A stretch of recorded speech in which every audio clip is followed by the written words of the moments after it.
This is the world we live in. A marvel of inventive genius to make life richer.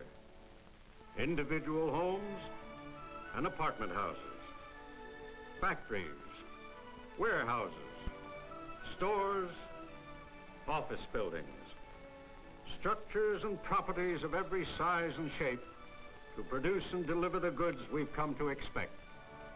Perhaps the most fantastic thing about it all is that what holds everything together is a mountain of paper. Spelled out on these papers are the agreements and promises that we live by. Without these papers, chaos would follow. Among the most important of them are our insurance policies. The reasons are clear. With the best of planning, disaster will sometimes strike. Sometimes it is due to nature on the rampage. Sometimes it is due to a mechanical failure, or an automobile that has gotten out of control, or a plane crash. Sometimes the cause is simply human carelessness, perhaps failure to put out a cigarette. A serious fire may never occur to any of us in a lifetime, but when it does, the consequences are serious. How do you protect yourself against such a possibility? How do you get back to where you were before the disaster struck? Most of us try to anticipate these questions, and the best answer we have found lies in an insurance policy, a piece of paper with promises to reimburse us for losses. Most of us carry fire insurance, but how many of us have ever read the policy? Now, suppose you do have a fire, and you've sustained a serious loss. Up until now, there was always something more pressing to do. And when you finished these, there was something more pleasant or easier to do than read a policy. A policy is a complicated document with some pretty technical language.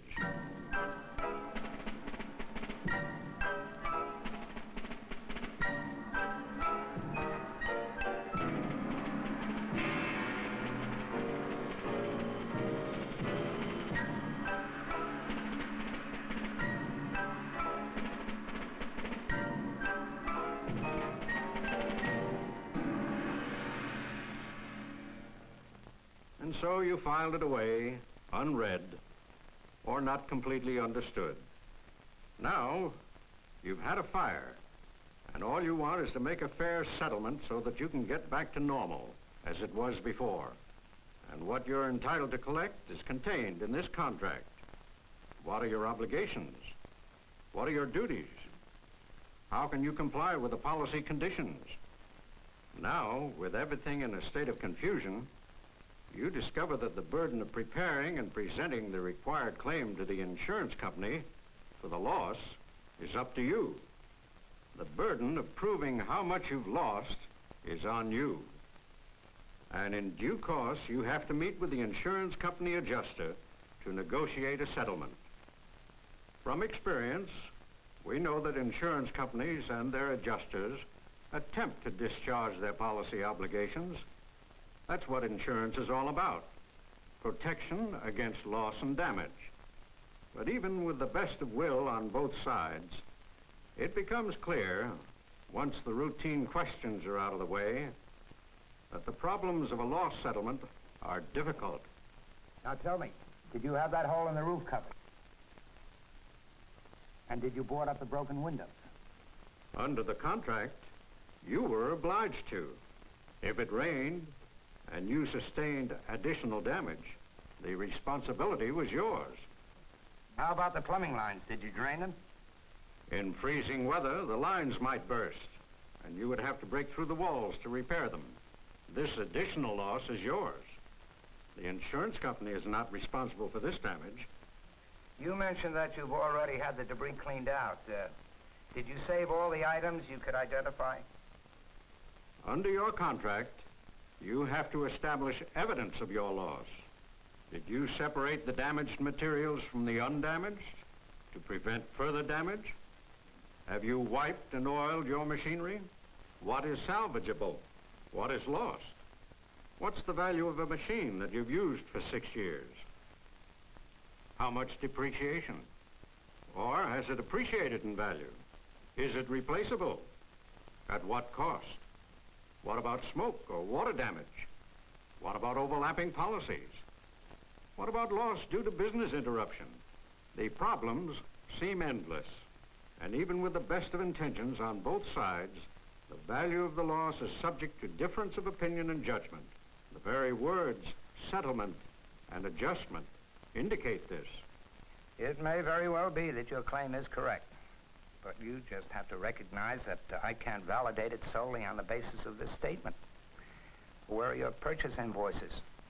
Where is your complete inventory stating the value and loss of each item? And you must do the same thing for the building damages. I must have a detailed estimate.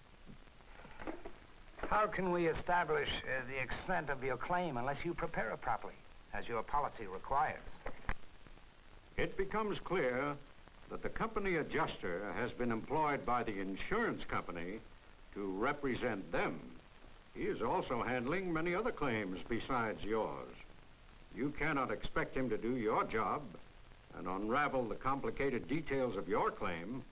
The burden of proving the loss is on you. It also becomes clear that the company adjuster is a trained professional who knows all of the various policy forms, conditions, and requirements, and that you do not have the knowledge or experience to cope with the problems without help. And to top it all, you may have 2, 3, or more company adjusters to deal with. In short, you need professional help. It is at this point that most people who've had a fire discover that they have a real problem. Who do you turn to for expert help? From experience, we know that when we have a legal problem, we turn to a lawyer. When we need an insurance policy, we consult an agent or broker. But to whom do you turn for specialized knowledge and experience when you face the complexities of a fire or disaster loss? The answer is here. A member of the National Association of Public Insurance Adjusters, or NAPIA for short. People who have had experience with fire losses, such as insurance agents and brokers, banks and accountants, have learned to depend on this symbol for competent loss adjustments. Members of the National Association of Public Insurance Adjusters are professionally trained to handle such matters. They are examined and licensed by the various states in which they practice their profession. Let's take a look at what happens when you call a NAPIA member into the picture. Now, right from the outset, you have the same professional handling and negotiation of your claim that the insurance company adjuster performs for his company. Acting solely on behalf of policyholders, the only purpose of a NAPIA member is to make a speedy and equitable adjustment for you, his client. Okay. Now, the first thing I want to do is to take a look at the damage. We have to shut off the water right away and get that roof covered. We better make sure that those machines are properly protected. And we have to be careful that none of the things we're going to need to prove the loss are cleaned out. With years of experience, your NAPIA public insurance adjuster has learned what to look for and what to do. Now, with an expert protecting your interests, you are freed to cope with your normal problems. It is necessary to translate the material losses into dollar value. It takes substantial effort and experience to arrive at the figures. And this is the job that your NAPIA public insurance adjuster handles for you. Notify the insurance company while I go through the policy.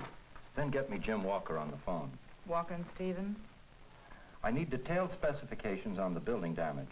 And we've got a lot of temporary repairs that have to be done. We'll also want to speak to Kelly. He has to get over there and sort out the stock and prepare a detailed inventory.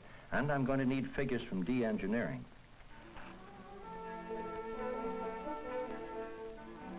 Item by item, your NAPIA public insurance adjuster prepares all of the inventories and estimates and compiles your claims.